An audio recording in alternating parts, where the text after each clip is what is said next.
Hello everyone, welcome back to my channel. Today I have a wedding video for you guys. It's been a while since I've done anything for the wedding, and to be honest, I feel like I am so behind with wedding planning. It is crazy. We haven't thought about the wedding in a couple months, so now I'm going into like hyperdrive. So what I have done for you guys is thought of a couple of things to do to help lower your budget with the wedding. So just kind of like different ways to cut down your budget, things that I run into that I think maybe you don't need or you could do something else. So I have my handy dandy little Erin Condren wedding planner right here with all my tips listed. So let's go ahead and jump on this video. So jumping right on into things, one of the first things you're gonna do is pick a venue and pick a date. And my suggestion is when you've got that date, don't waste your money on sending save the dates. I know they're really cute and people like to do them, but it honestly is a waste of money and not necessary at all. What I personally did was we made a Facebook page with all of our out-of-state guests on Tyler's side, and we kind of just made a little picture with our date to put on there so everyone knew when our date was, and we can kind of get an idea of maybe who's going. It just saves a lot of money and a lot of time, and then you don't have to send them out to people. You can do like virtual ones on your email. You can create your own. That's personally what I did, and I just think it saves a lot of money and it saves a lot of time. My next tip is not something personally that I am doing, but it is a huge money saver, and if you can forego it, then it's probably a good idea. My next saving tip is to not have a bridal party, and the reason I say that is because with bridal parties, many people want to do like asking gifts, you know, the day of gifts, spending money the day of to feed them and everything. Personally, I'm having a wedding party. That's not something I wanted to leave out because I wanted to share this moment with my friends and my girls. So I'm having a wedding party, but if you think you can get around it and you don't really need one, it's definitely a money saver in my opinion.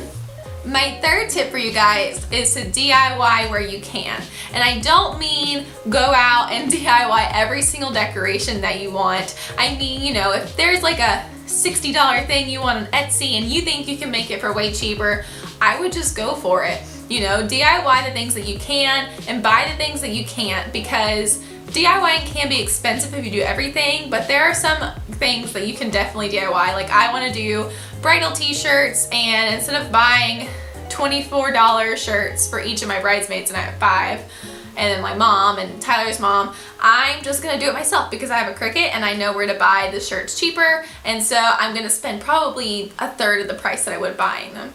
My fourth tip for you guys is to go buffet style. And what I mean is when you have your dinners, usually places, when you go for caterers, which is something I've experienced, they want to do like a 4-course meal, like salad, and you have to pick your meat and your side and all of this. And I have seen things where it's like $50 to $100 per person, and that is definitely not budget friendly, not at all. So what I did was, out of the list of vendors that I could choose from, I found one that could do a pasta bar. So we were having a pasta bar. You can pick your noodle, your sauce, whatever, and it is way, way cheaper than paying like $50 to $100 per person. So I definitely suggest that. You can do anything. You can do like taco bars, hamburger bars, whatever you want. I'm doing a pasta bar. My fifth tip for you guys is to buy fake flowers. So instead of hiring a florist that you have to pay for time and flowers aren't cheap. Men, you know that if you buy flowers for your women, but just buy fake flowers. If you know someone who can put together a bouquet, like personally my sister is going to do my bouquet and the girls' bouquets, and then we're just gonna kind of find artificial flowers for everywhere else. We're just gonna go to Hobby Lobby and put together a bouquet. It's so much more cost efficient, and I mean, they're just gonna die. And plus, if you get a florist, these things have to be done like a couple days before the wedding, and if something goes wrong, you're kind of screwed. So I want to keep my bouquet forever. So I'm just doing artificial flowers, like succulents and flowers and everything. It's definitely more cost effective if you're trying to save some money with your wedding, and trust me, weddings are not cheap. My sixth tip for you guys is to forego the party favors.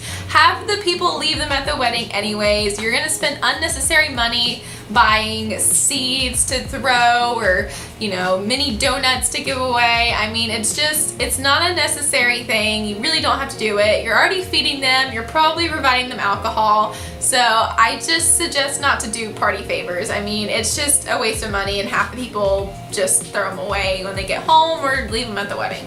My 7th and last tip for you guys is to have the ceremony and the reception in the same place if possible. I know some people have them in a church, the ceremony in a church, and then go to a reception hall. But if you're not doing that, try to find a place that'll do both.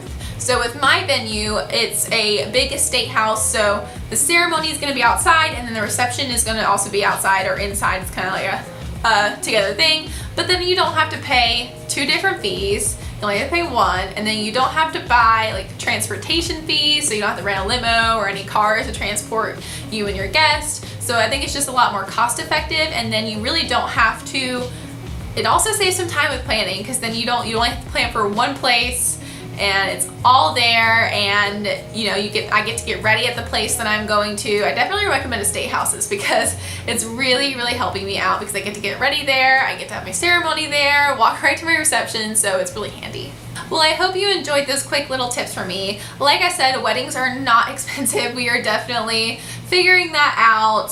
There's so many things that you have to do with wedding planning. I hope you really enjoyed this, and I hope you guys want to see more wedding planning videos. I'm definitely going to do some vlogs starting soon when we start looking for decor things and flowers and all of that. So give me a thumbs up if you enjoyed this video, and if you have any tips down below for wedding saving advice, definitely comment down below, because I'm still paying for my wedding, so all tips appreciated.